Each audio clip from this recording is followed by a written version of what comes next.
Hey, what is up everyone? Welcome back to our YouTube channel. So for today's video, I'm going to teach you how to apply for unemployment in New York.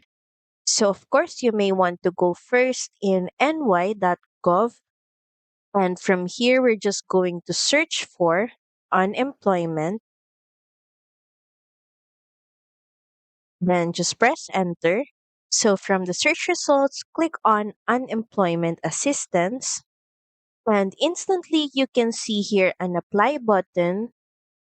And there's a guideline here that says for you to be able to apply, make sure that you have social security number, driver license, ID card, or alien registration number. Also, mailing address, zip code, and phone number, and list of employers from past 8 months, and employer information from W 2.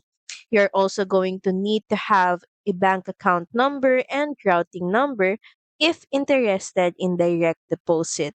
Before proceeding to your application, it is important to know if you are eligible for the assistance. And from here, you can also see or check your eligibility. And it says here to qualify for unemployment insurance benefits, you must have worked and earned enough wages in covered employment. In New York State, employers pay contributions that fund unemployment insurance.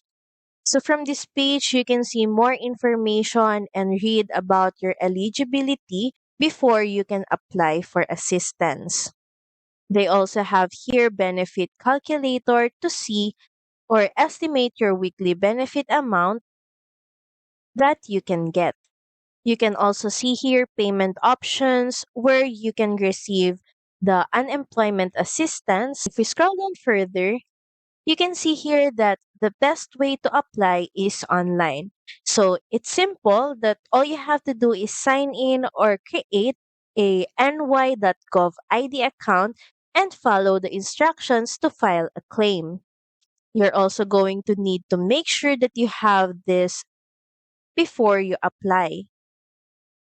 There's also a note here that says it is best to apply for unemployment insurance online in hours of 7:30 a.m. to 7:30 p.m.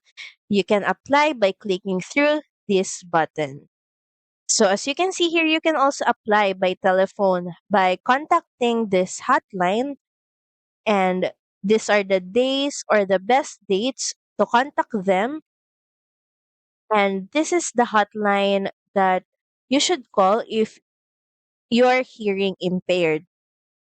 So from here, you can also see what to expect once you're done applying and if you are eligible.